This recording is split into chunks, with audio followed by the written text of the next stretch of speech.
आचार्य रजनीश पर पिछले वीडियो में यह मैंने कहा था कि अनाथ पिंडक और उसकी बहू सुजाता की कथा अगले वीडियो में सुनाऊंगा। अनाथ पिंडक का नाम सुदत्त था। स्थायी निवास उसका उत्तर प्रदेश के श्रावस्ती शहर में था। श्रावस्ती की खुदाई हुई है, पूरा तात्विक अभिलेख और अवशेष दोनों ही प्राप्त हैं। और इस कथा का वर्णन अंगुत्तर निकाय में, बौद्ध ग्रंथ है, उसमें आया है। तो अब अनाथ पिंडक के बारे में सर्च करने से मालूम हुआ कि सुदत्त नामक यह अत्यंत ही धनी व्यापारी था। इसका विवाह राजगीर या तब के राजगृह में हुआ था। और महात्मा बुद्ध राजगीर में रह रहे थे, वेणुवन में। और जब सुदत्त या अनाथ पिंडक ससुराल गया था तो उसे मालूम हुआ कि महात्मा बुद्ध सिद्ध ऋषि मुनि उसके ससुराल में आने वाले हैं। महात्मा बुद्ध के साथ उनके 500 भिक्षुक थे। और सुदत्त या अनाथ पिंडक हमारा जो नायक है इस कथा में, वह बड़ा ही प्रसन्न हुआ महात्मा बुद्ध के आने की तैयारी को देख करके। महात्मा बुद्ध आए और उन्होंने देशना की, अपना प्रवचन किया, जीवन बिताने के तरीके के बारे में बताया। और अनाथ पिंडक बड़ा प्रसन्न हुआ सुन करके। अनाथ पिंडक मूलतः धार्मिक व्यक्ति था, दान करता था। और अनाथों को उसने इतने पिंड दान किए, इतना धन दान किया कि उसका नाम सुदत्त से परिवर्तित हो गया, अनाथ पिंडक हो गया। हाँ, कथा ऐसी आती है कि अनाथ पिंडक ने अपने ससुराल में ही महात्मा बुद्ध को कहा कि आप कल भी आइए, आज इनकी तरफ से आपका देशना या कार्यक्रम था, कल मेरी तरफ से होगा। महात्मा बुद्ध ने कहा कि एक ही जगह पर दो बार आने का क्या लाभ है, जो कहना था मैंने कह दिया। तो अनाथ पिंडक ने कहा कि आप आइए और कल का इंतजाम, प्रबंधन, मैनेजमेंट मेरा रहेगा। आज तो ससुराल वालों का था। और इस पुरजोर रिक्वेस्ट को, अनुरोध को देखते हुए महात्मा ने कहा ठीक है, हम आते हैं। और शायद ये पहली बार हुआ था कि एक ही घर में उन्होंने दूसरा कार्यक्रम किया। अनाथ पिंडक को लगा कि श्रावस्ती में महात्मा बुद्ध का कार्यक्रम होना चाहिए। तो उन्होंने कहा कि आप हमारे श्रावस्ती में भी आएं और वहाँ भी इस तरह का धार्मिक प्रवचन का कार्यक्रम हो। तो महात्मा बुद्ध अपने अनुयायियों से चर्चा करने के बाद जाने के लिए तैयार हो गए। अब अनाथ पिंडक यहाँ से वैशाली होते हुए श्रावस्ती की तरफ बढ़े। उनके साथ बुद्ध के दूत के रूप में सारिपुत्र भी थे। और यह दल पहुंचा और रास्ते रास्ते में इनका स्वागत होता था अनाथ पिंडक का, क्योंकि वह अपने समय का बड़ा ही विख्यात, धनी और दान करने वाला आदमी था। उसके विरुद्ध कुछ भी नहीं था। तो अनाथ पिंडक के साथ सारिपुत्र को भी आनंद आ रहा था। और श्रावस्ती में जाकर इन्होंने वेणुवन की तरह एक बड़ा महाविहार, जहाँ बौद्ध के धर्म के अनुयायी और भिक्षुक जमा हो सके, इसके लिए तय किया उन्होंने कि वेणुवन की तर्ज पर ही एक वन बनाना है, विहार बनाना है। अब वो जगह देखने के लिए सारिपुत्र और अनाथ पिंडक दोनों घूम रहे थे। एक जगह उन्हें पसंद आई और उस जगह का मालिक से संपर्क किया गया। वो राजा ने अपने पुत्र राजकुमार जेत को गिफ्ट में दिया था। वह बड़ा अच्छा बगीचा था, उद्यान था, गार्डन के हैं। तो राजकुमार जेत के पास ये पहुंचे अनाथ पिंडक, और राजकुमार जेत ने कहा कि अगर पूरी भूमि को तुम धन से आशय सोने से है, स्वर्ण से है, कि उससे अगर ढक दो तो हम तुम्हें दे देंगे। या इसको लौकिक रूप में ऐसा भी समझ सकते हैं कि प्रचुर धन की उसने मांग की। ये सृष्टि गृहपति, धनी व्यापारी सुदत्त या अनाथ पिंडक इसके लिए तैयार हो गया। फिर राजकुमार जेठ ने कहा कि नहीं, मैं तो बस यूं ही कह रहा था, मुझे यह बेचना नहीं है, इसे तो मेरे पिता ने मुझे गिफ्ट किया है। तो अनाथ पिंडक ने कहा कि आपने इसकी कीमत लगा दी है, तो अब आप पीछे नहीं हट सकते, और आप राजकुमार हैं, आपको तो पीछे नहीं हटना चाहिए, और मैं इसको सोने से, धन से ढक देता हूँ। उस उद्यान के अधिकांश हिस्से को अनाथ पिंडक ने सोने के सिक्कों से ढक दिया।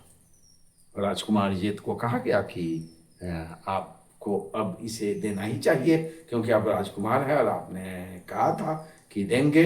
तो राजकुमार जीत ने ऐसा किया कि जिस हिस्से में सोना नहीं ढका जा सका था, उन्होंने कहा, राजकुमार जीत ने, कि यह हिस्सा मैं अपनी मर्जी से दे रहा हूँ, स्वेच्छा से दे रहा हूँ, क्योंकि आप एक अच्छे काम के लिए इस उद्यान का उपयोग करने वाले हैं।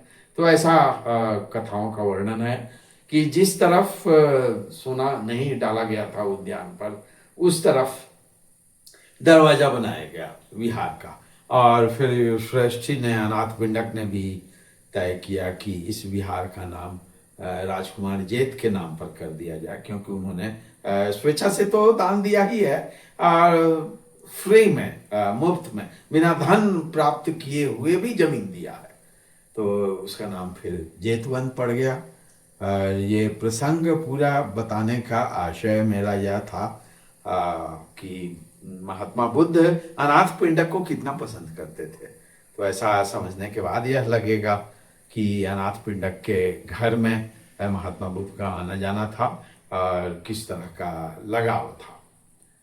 अब ये अनाथ पिंडक के घर सुजाता, रजनीश जी वाले वीडियो में मैंने कहा था 22 से अधिक सुजाता नामधारियों का वर्णन है। उसमें यह वाली सुजाता पारिवारिक, सामाजिक, गृहस्थ जीवन में अधिक उपयोगी लगती है। महात्मा बुद्ध एक बार श्रावस्ती में अनाथ पिंडक के घर बैठे थे और बहुत सारा शोर सुनाई दे रहा था। कला की आवाजें आ रही थी। मेरा ख्याल है मेरे कहने से आप सब समझ पाएंगे कि जिस तरह से गायन की आवाज अलग होती है, हास परिहास की आवाज अलग होती है, देशना या प्रवचन की आवाज अलग होती है, कला की भी आवाज अलग होती है, उसका सुर अलग होता है, या सुर न भी कहे, बेसुरा होता है। बेसुरा कम लगता है तो कर्कश कहिए, वो चीखने और चिल्लाने और तेज आवाज की बात कर रहा हूं मैं। तो महात्मा बुद्ध को सुनाई दिया और उन्होंने पूछा कि क्या हो रहा है, ये किसकी आवाज है। तो बताया गया महात्मा बुद्ध को कि अनाथ पिंडक की 3 पुत्रियां हैं और एक पुत्र है, उस पुत्र की पत्नी है अनाथ पिंडक की बहू, उसका नाम सुजाता है, और वह कलह कह रही है। वह पति का नहीं सुनती है, सास ससुर की आज्ञा नहीं मानती है, नौकर चाकरों पर चिल्लाती है, किसी के साथ उसका व्यवहार अच्छा नहीं होता है। अनाथ पिंडक तो अमीर थे ही, सुजाता भी उसी तरह अमीर परिवार से आई थी। मैं कथा कहते एक बार फिर से सरलतावश प्रस्तुत कर दूं कि यह सुजाता, मिल्क मेड सुजाता, या सिद्धार्थ को जिसने खीर खिलाया था उससे अलग वाली सुजाता है। जो 22 सुजाता नामधारी की मैं चर्चा करता हूं, ये अलग प्रकार की है, ये ध्यान रखेंगे। तो ये सुजाता अमीर परिवार से थी और मुझे लगता है शायद अनाथ पिंडक से भी अधिक अमीर परिवार की थी, और ये शायद बड़ा कारण हो धन के आधार पर, कुछ प्रवृत्ति के आधार पर भी, कि उसका अनाथ पिंडक के घर में प्रॉपर रिहेबिलिटेशन या एडजस्टमेंट या naturalisation, modern English word use करें, या उसका ट्रेनिंग, ये भी तो अंग्रेजी ही है, वो नहीं हो पाई थी नॉर्मलाइज उस फैमिली में, और इसलिए बार बार कला होता है। तो ये हो सकता है कि अनाथ पिंडक जितना दानशील आदमी था, तो सुजाता समझती हो कि इतना धन का अपव्यय हो रहा है, या उसके सुख पर व्यय होना चाहिए। तो ये काफी कलह का माहौल था, और अनाथ पिंडक ने कहा महात्मा बुद्ध को कि क्या आप सुजाता को समझाएंगे। अब ये मामला मुझे थोड़ा सा गड़बड़ लगता है कि ऐसा व्यक्ति जो अपने समय का श्रेष्ठ है, धर्म का प्रवर्तन करने वाला है, समाज का नायक है और उस परिवार में भी सम्माननीय है, क्या अनाथ पिंडक को ऐसा कहना चाहिए? अगर सुजाता जोश जोश में महात्मा बुद्ध को भी कुछ सुना देती मतलब कला कपट कर देती, अपमानित कर देती, तो ये अच्छा नहीं होता शायद। पर मेरी अपनी समझ है फिर कि महात्मा बुद्ध अच्छा और नहीं अच्छा से ऊपर उठ गए थे, अपमान और सम्मान से ऊपर उठ गए थे, या उन्हें अपमान लगता भी तो शायद बहुत कम लगता। महात्मा बुद्ध ने कहा कि सुजाता को लाइए हमारे सामने और मैं समझाता हूँ। और महात्मा बुद्ध के सामने सुजाता लाई गई। सुजाता को महात्मा बुद्ध ने कहा कि क्या तुम जानती हो भंते, पत्नियों के, बहुओं के कितने प्रकार होते हैं? जाहिर है सुजाता ने कहा कि वह नहीं जानती है। अब यहां से वो 7 प्रकार का वर्णन शुरू होता है। पहला प्रकार जो है वह वधिक या कातिल प्रकार का है, जिसके अंदर हत्यारिन प्रवृत्ति होती है, उसके अंदर क्रूरता होती है, वह दया विहीन होती है, निष्ठुर होती है, निर्मोही होती है। ये जब बात करती है इसके चेहरे पर मधुर भाव नहीं आते, उसको देखकर अच्छा नहीं लगता।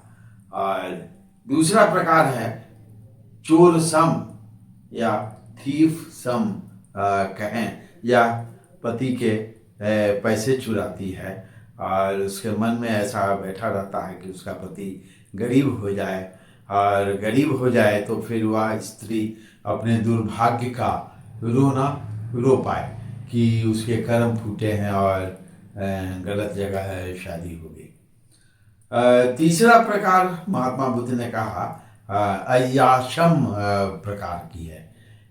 इसकी पहली विशेषता है कि यह बहुत आलसी होती है। पलंग सेवी, आज की भाषा में कहें जैसे मान सेवी होते हैं, ये पलंग पर अपनी सेवा कराती होती है। कटु भाषण करना इनके स्वभाव का अस्थाई या परमानेंट फीचर होता है। जोर जोर से बोलती हैं। निंदा करना, जो अनुपस्थित है उसकी आलोचना तक तो ठीक है फिर भी, लेकिन निंदा को कहीं से सही नहीं कर सकते। तो यह याशा में वो प्रवृत्ति एक अधिक पाई जाती है। और अनावश्यक व्यक्तियों से बातचीत करना जिससे उनका कोई रिश्तेदारी नहीं है, कार्य संबंध नहीं है, वैसे लोगों से बात करते रहना और उसी तर्ज पर बात करते रहना। तो महात्मा बुद्ध ने जो कहा, ये शुरू वाले जो 3 प्रकार है, इसमें यह अलग से ध्यान रखने की जरूरत है कि ओवरलैपिंग भी हो सकती है। जो 3 कैटेगरी है, किसी पत्नी में हो सकता है 2 कैटेगरी के थोड़े थोड़े फीचर्स आ जाएं, किसी में तीनों के थोड़े थोड़े फीचर्स आ सकते हैं। अब उसके बाद उन्होंने जो चौथी कैटेगरी बताई है वो है भगिनी सम। भगिनी सम जैसे छोटी बहन बड़े भाई का सम्मान करती है, उसी तरह से पत्नी अपने पति का सम्मान करती है। नेक्स्ट 5वां है मातृसम पत्नी। तो मातृसम की व्याख्या की गई कि जिस तरह माता अपने पुत्र की देखभाल करती है, जिस स्नेह से, जिस लगाव से, और आज के समय तो वो पैड वाला सिस्टम आ गया है, हगीज कहते हैं, मुझे याद है। पुराने सिस्टम में माताएं मलमूत्र को हाथ से साफ करती थी, कपड़े से साफ करती थी। तो उस समय की माताओं के बारे में भावना रखनी होगी। आज की हगीज पीढ़ी वाली मम्मी से नहीं, पुरानी पीढ़ी वाली मम्मी से, जो रात रात में जग के बच्चे की सेवा करती थी। तो यह मातृसम पत्नी अपने पति के जान माल की और उसके रिश्तेदारों की रक्षा उसी प्रकार से करती है। मुझे अगला क्रम याद है मित्र सम, फ्रेंडली वाइफ। इसमें यह आशय दिया गया है, व्याख्या की गई है कि जिस तरह से एक मित्र दूसरे मित्र से मिलकर प्रसन्न होता है, उस तरह की प्रसन्नता इस तरह की पत्नी को अपने पति से मिलकर होती है। समझ रहे हैं ना? मित्र मित्र मित्र की व्याख्या उन्होंने नहीं की है, पुस्तक में व्याख्या नहीं की गई है, लेकिन अगर समझना चाहें तो मित्र से मित्र अर्थात जुआ खेलने वाले अपने मित्र से मिलकर जैसे प्रसन्न होते हैं, शराब पीने वाले अपने मित्र से मिलकर जैसे प्रसन्न होते हैं। दो निगेटिव है, कुछ पॉजिटिव भी बताता हूँ। हास परिहास वाले जो एक जगह जमा होकर चुटकुला सुनाते हैं, धर्म चर्चा करते हैं, बौद्धिक चर्चा करते हैं, राजनैतिक चर्चा करते हैं। तो ये मित्रता में समभाव तो होता है, थोड़ा सा विषम भाव भी होता है, लेकिन ये लोग अक्सर आनंदित होते हैं एक दूसरे के साथ। आज के समय में आपको कई क्लब और गोष्ठियाँ और छोटे छोटे कस्बों और नुक्कड़ पर, चाय दुकान पर चर्चा करते, फिल्म के बारे में, सीरियल के बारे में, समाज के बारे में लोग दिखते होंगे। ये मित्र सम है, जहाँ मित्रवत प्रसन्नता पत्नी और पति दोनों को प्राप्त हो तो उसे मित्र सम कहा गया है। आखिरी कैटेगरी बनाई गई है इस पुस्तक में, वह है दसी सम। मेरी व्याख्या है जो 10 पत्नियों के बराबर हो ऐसी पत्नी, जिससे आनंद मिले, बहुगुणित आनंद मिले। कुछ जगह उसे दासी सम भी व्याख्या के रूप में लिया जाता है। इसका अर्थ यह है जो पति की देखभाल करे। अगेन ये ओवरलैपिंग वाला मामला है, ऊपर वाला जो 3 कैटेगरी है उसमें से कई फीचर्स मिल करके किसी एक पत्नी में पाए जा सकते हैं। तो उसका आशय है, इसमें व्याख्या की गई है कि पति के क्रोध को, क्षणिक क्रोध को, और मैं कहना चाह रहा हूं ये क्षणिक मतलब सेकंड वाला नहीं, फ्लैश ऑफ एंगर नहीं, ये क्षणिक अगर थोड़ा बड़ा भी होता है तो उसे स्वीकार करे और उसके व्यवहार में कोई अंतर नहीं आए, वह बदला लेने जैसा नहीं सोचे या नुकसान नहीं पहुंचाए। तो ये भाव है एक सीधे सीधे दसी सम पत्नी का। और इसके बाद फिर क्या हुआ, तो सुजाता के बारे में रुचि होगी, क्योंकि हम ये पत्नियों के प्रकार पर जो चर्चा कर रहे हैं वो सुजाता के संदर्भ में कर रहे हैं।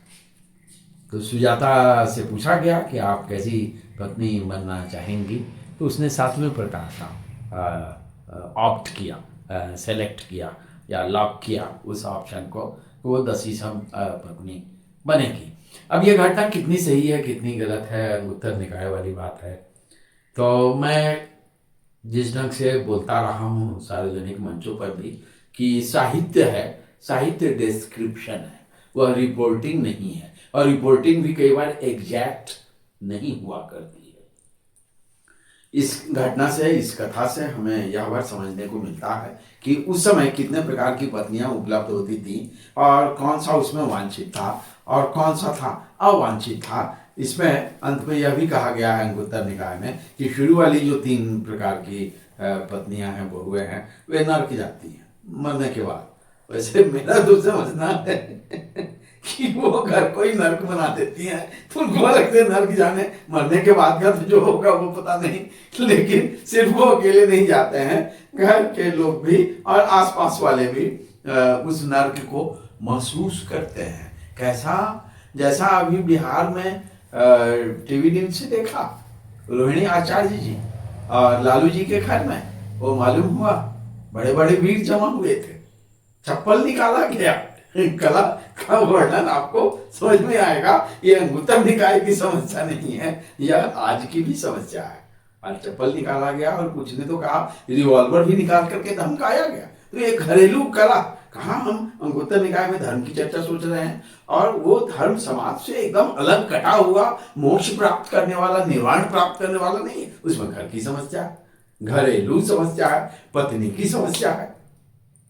तो सुजाता ने कहा वो बनेगी, और मैं कह रहा हूं कि ये डिस्क्रिप्शन है, वर्णन है साहित्य में। इसका सुजाता का कथा प्रसंग मुक्तक निकाय में डालने का क्या आशय हो सकता है? एक आशय जो मुझे सीधे तौर पर समझ में आता है, धर्म के माध्यम से मनुष्य के अंदर परिवर्तन लाया जा सकता है, पत्नी के अंदर परिवर्तन लाया। मैं एग्री नहीं करता हूं, मैं इसे पूरी तरह डिसएग्री कर रहा हूं।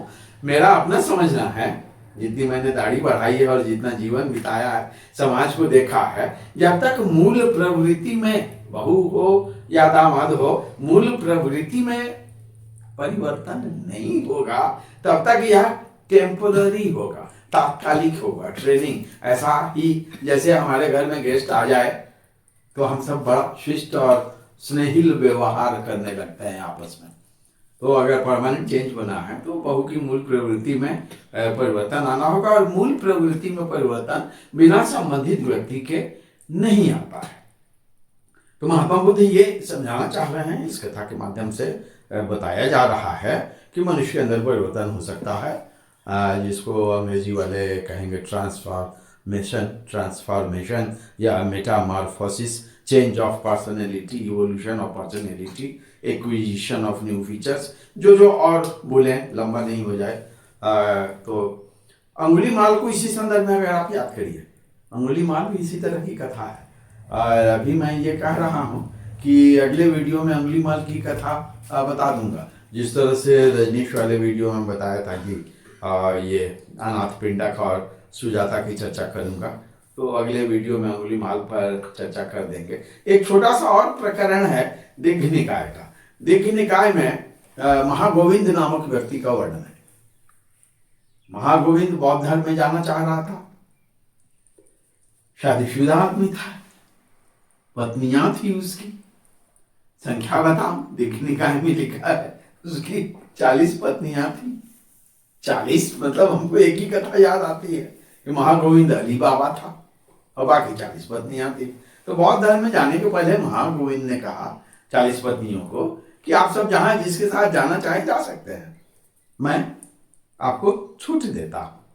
अब ये अभी का याद करिए, 40 की 40 पत्नियां हैं, 7 प्रकार ऊपर मैंने बताए हैं। अब इसमें से ये हो सकता था महाराष्ट्र में जैसा हमारे शिंदे साहब ने किया, एक सेक्शन लेकर विधायकों का उड़ गए। अरे 40 में से कुछ लोग तय कर सकते थे, कुछ प्रतिशत या कुछ संख्या या एक खंड की वो किसी और के साथ सरकार बनाने जा रहे हैं।